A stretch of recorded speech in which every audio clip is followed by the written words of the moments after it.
разпределяме храните по различните зони. Ванко, къде ти е А ще може ли да ми кажеш цялата пирамида за какво се отнася различните секции? Тук за плодове и зеленчуци, тук за тестени изделия, тук за месо, риба и яйца. Добре. А най-отгоре, Цвети, какво стои? Вранни неща. Точно така, Браво. вредните неща. Какво е това? Пупанки. Къде седят пупанките? Вранни. Заповядай, Цвети. Така. Бекона къде ще седи? Синьо. Какво е в синьото? Месо. Месо. Заповядай. Сирене.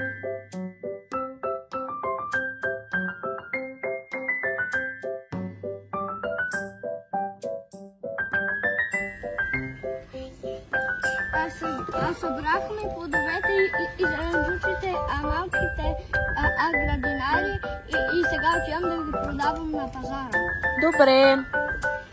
Можеш ли да взема една визита?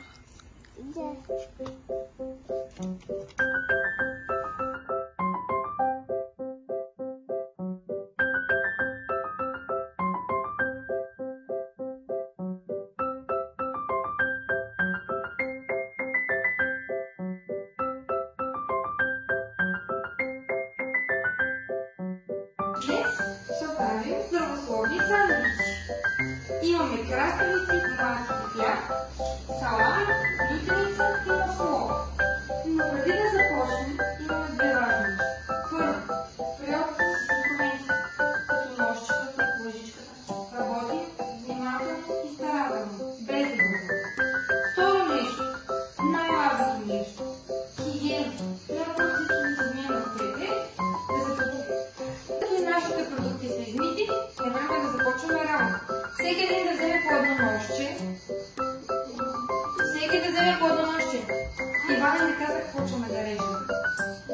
Хващат Иван и Цветелина да нарежат краищата на краставиците. Цвети, хващаш ножа и режеш от тук. Давай.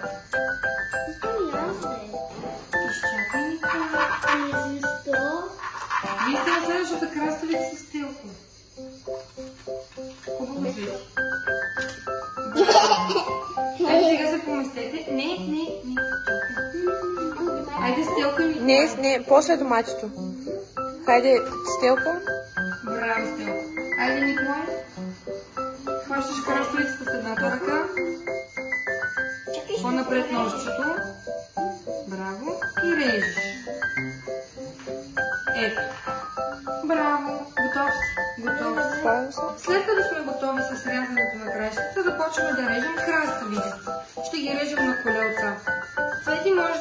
Дай на Ванко първо да започне, за да видиш как се прави. Ванко, на тънки колелца. От тук започваш. Тънки колелца. Тънки.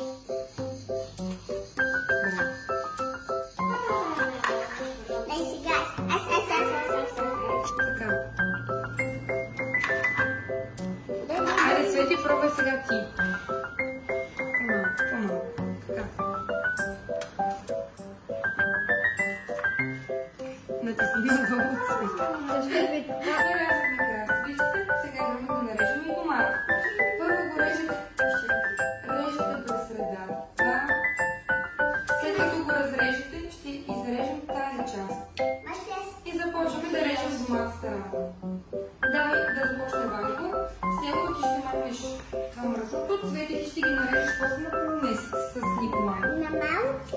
Точно така. Точно така. Ти си тук.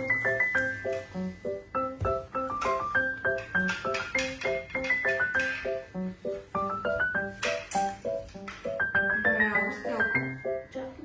Не бързай, внимателно.